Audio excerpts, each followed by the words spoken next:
السلام عليكم ورحمة الله وبركاته. نبدأ النهاردة إن شاء الله تحليل الأسبوعي لحركة الذهب في الأسبوع اللي فات. وتوقعاتنا بالنسبة للقادم. طبعا الأسبوع اللي فات كان من الأسابيع الحلوة في الشغل التداول. الحركة كانت محدودة، كانت معروفة الاتجاهات زي ما كنا مقررينها. طبعا احنا اللي سمع معانا او اللي تابعنا في الفيديو بتاع الاسبوع اللي فات، قلنا على نقاط معينة، لأن الارتكاز كان عندي على المدى الشهري 1900، يعني كل ما هو تحت 1900 فالاتجاه هابط. وقلنا إن إحنا خلال الأسبوع هنشوف نقطتين مهمين جدا في الحركة: ال 1875 وال 1900 و 1895. طبعا وصلنا لل 1875، وبعد كده وصلنا تاني لل 1890، ما كملش 95. وشفنا يوم الجمعة المدى اليومي بتاعنا كان شغال ما بين ال 1872 ووصل إلى 1852. اللي برضو اللي فاكر الفيديو بتاع التحليل الأسبوع اللي فات، اتكلمنا على إن احنا هنشوف ال 1850. يبقى الحركة الأسبوع اللي فات جت كما توقعنا، والحمد لله، وده فضل من ربنا علينا، الحمد لله. بعض البيانات المهمة قوي اللي لازم ناخد بالنا قبل ما نبدأ شرح على الرسم البياني. احنا كنا قلنا ان سعر الارتكاز الاسبوع مش اللي فات، الاسبوع اللي هو قبل اللي فات، قلنا ان سعر الارتكاز فيه كان بالنسبة للاسبوعي على الشرط الاسبوعي كان 1928. وصلنا دلوقتي ان سعر الارتكاز بتاعنا الاسبوعي بقى 1895. يبقى انا شغلي كل تحت ال 1895 خلال الاسبوع القادم ان شاء الله هيبقى برضو دعم للاتجاه الهبوطي. لو رفعت عن ال 1895 يبقى انا كده شغال باتجاه ارتفاع.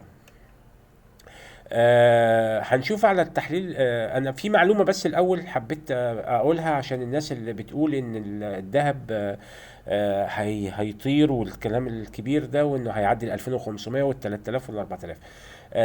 وانا براجع على الشارت السنوي، لقيت ان احنا احتاجنا 9 سنين عشان نكسر ال 1623. يعني بمعنى ان او نخترق ال 1623، انا اسف. 1/9/2011 كان السعر عندي فاتح على ال 1623، ده في 2011. وصلنا في عشان نخترق ال 1623 تاني، وصلنا الى اخترقناها في 8 2020. يعني احتاجنا 9 سنين عشان نخترق الارتفاعات اللي كانت عندنا في 1623، ووصلنا ل 1970 بعد ما اخترقنا. وطبعا من 2011 الى 2022 اللي هي الارتفاع الثانية اللي هي 1937،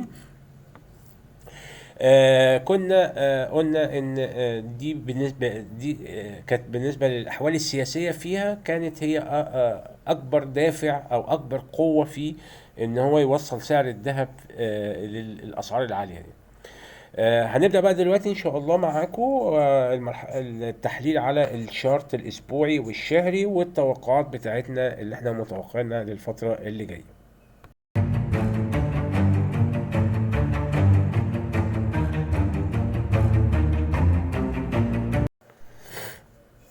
نبدأ بقى التحليل بتاع الشارت الأسبوعي.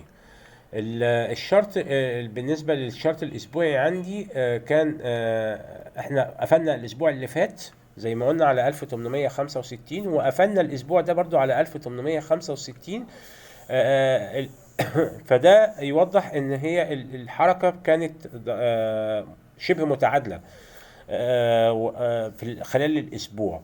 وده واضح في الاتجاهات اللي احنا حددناها المرة اللي فاتت او الاسبوع اللي فات، ان احنا هنشوف ال 1875 وال 1895. هو وصل بالفعل لغايه 1890 ونزل تاني، وصل للنقطه اللي احنا كنا قايلين عليها ال 1850. هو وصل ل 1852 بالفعل، لكن لوجود قوة شرائية عند ال 1863 و 1864 وخلال الأسبوع اللي فات دعمت الموقف شوية ورفع تاني لل 1865.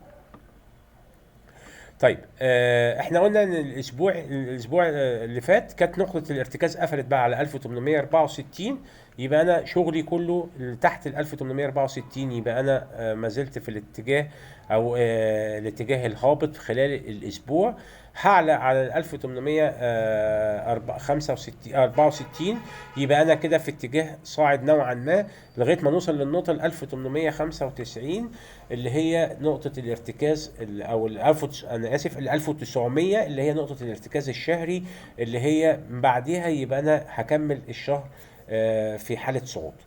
النقط اللي مفروض ان انا هشوفها الفترة اللي جاية او ساعة الفتح ان شاء الله يوم الاثنين يوم الاحد بالليل،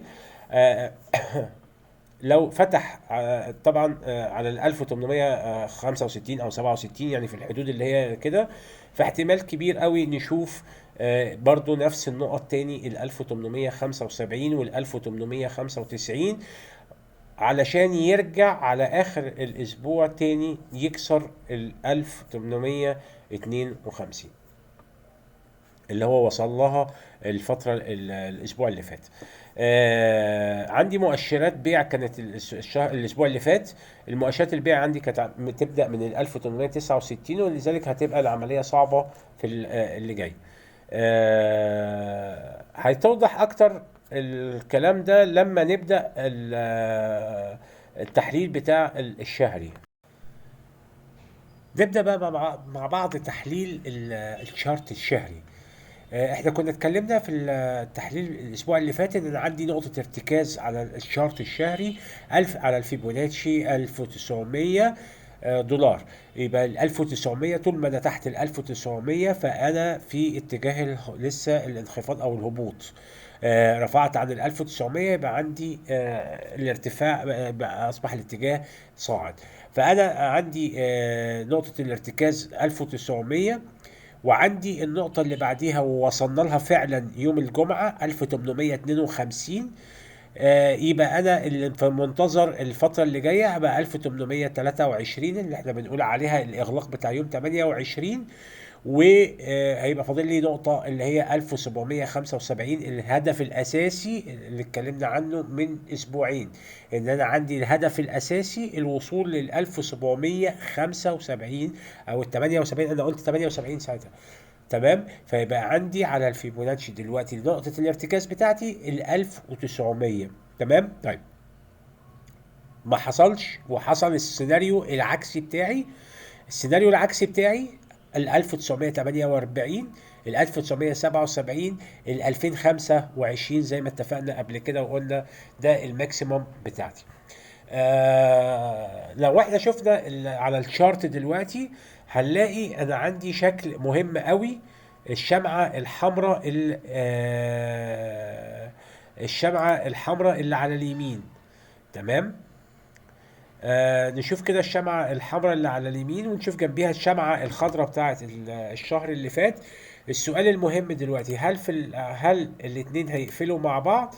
هو ده الاتجاه بتاعي اللي انا متوقعه بنسبة 80%، اللي بيركب مع التوقع بتاع الفيبوناتشي اللي هو ال 1824، لان هو هنا هيوصل لي لما يجي يقفل الاتنين مع بعض الاخضر مع الاحمر هيعمل لي ال 1824. ده توقعي بنسبة 80%، ده اللي هيحصل بإذن الله. وده اللي هيحدد بعد كده احنا رايحين فين في مارس، يعني لو هنبدأ نشوفها الفترة اللي جاية.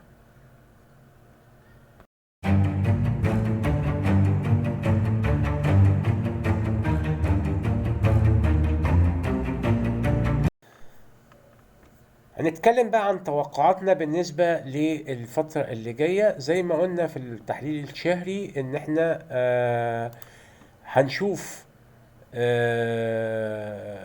او الاتجاه بتاعنا اللي احنا متوقعينه بنسبة 80% ان احنا الشمعة بتاعت الشهر ديت يوم 28 تقفل، علشان تجيب تتوازن مع الشمعة الخضراء اللي قبليها بتاعت الشهر اللي فات، وهنوصل لل 1800 و ال 1833 او ال 1820. انا اسف، هنقفل مع بعض مع 1820، يعني نقول من 1830 ل 1820 ده المستهدف بتاعنا خلال الفترة اللي باقية في الشهر او الاسبوعين اللي باقيين في الشهر، في شهر 2.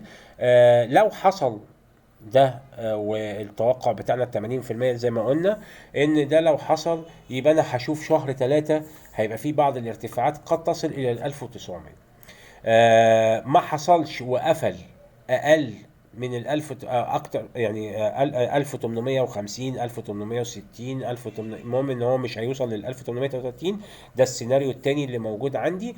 في الحالة دي يبقى انا هشوف تكملة انخفاض في شهر 3 علشان نكمل بقية الشمعة ديت في شهر 3. يبقى انا عندي الحركه هتوصل في التوقيت ده، يبقى عينينا على ال 1830 ال 1820. هي دي الحركه اللي مستهدفه لغايه اخر شهر 2 ان شاء الله.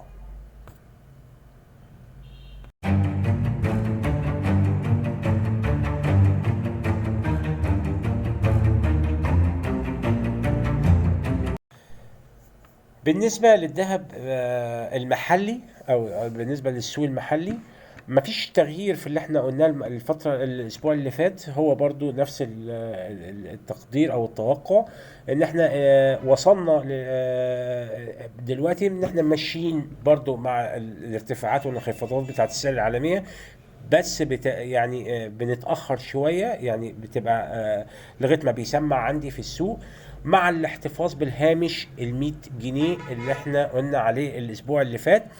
واللي تابع الأسعار المرة دي أو الأسبوع اللي فات ده، إن أنا كان أعلى سعر عندي للذهب كان في المحلي كان 1730، اللي هو لو خصمنا ال 30 ال 100 جنيه اللي احنا قلنا عليها تبقى 1630، اللي هي توازي تقريبا 53 دولار و 53 دولار ونص. بالسعر الرسمي هيطلع 1628 27 تقريبا. يبقى هي ال 100 جنيه ماشيه معانا زي ما قلنا الاسبوع اللي فات. نفس التوقع برضو هيمشي معانا الهامش ال 100 جنيه اللي محطوط ده زي ما قلنا. واحنا بننزل لكم دلوقتي او هينزل لكم دلوقتي المعادلتين بتوع الذهب 24 والذهب 21 ازاي تحسبهم بالسوق. المعادلات ديت على السعر الصرف الرسمي، يعني لو حطيت السعر ده الصرف الرسمي وضيف عليه لو انت هتشتري هتضيف عليه ال 100 جنيه، لو انت هتبيع هتضيف عليه 80 جنيه عشان تقدر تحسب. طبعا السعر الأونصة اللي هو السعر العالمي بالدولار بتقسمه على 31 بوينت 1 او 1.1 اللي هي وزن الأونصة. وبعد كده الناتج بتاعه ده بيطلع ناتج الجرام او سعر الجرام 24 بالدولار، بتضربه في السعر الرسمي يطلع سعر الجرام ال 24 رسمي. اما بالنسبه للذهب عيار 21 احنا بنفس المعادله سعر الأونصة بس بنضربه في 0.875 اللي هي درجة النقاوة بتاعة الذهب عيار 21، وبعد كده بنقسمه على 31.1 يطلع لي سعر الجرام بالدولار، نضربه في سعر الصرف يطلع عندي السعر الرسمي للذهب، واضيف بعد كده الهامش اللي احنا قلنا عليه. يبقى اذا احنا برضو في الذهب المحلي ما زلنا بنقول يا جماعة اللي عاوز يشتري عندي السعر المناسب ليا دلوقتي ما هو اقل من ال 1700. بنشتري دايما اجزاء، انا لا انصح ان حد يشتري بكل فلوسه مرة واحدة، لان دلوقتي في حركات وفي احتمالات الهبوط بقت عالية. فانا اشتري جزء، لو انا عاوز اضمن سعر اشتري جزء واقسم فلوسي على 3 اجزاء. بشتري جزء في السعر الموجود واشوف نزل تاني بشتري جزء تاني، نزل تالت بشتري جزء التالت، واعمل متوسط اسعار. لكن ان انا احط فلوسي كلها في شروة واحدة او في سعر واحد في التوقيت ده لا انصح به تماما.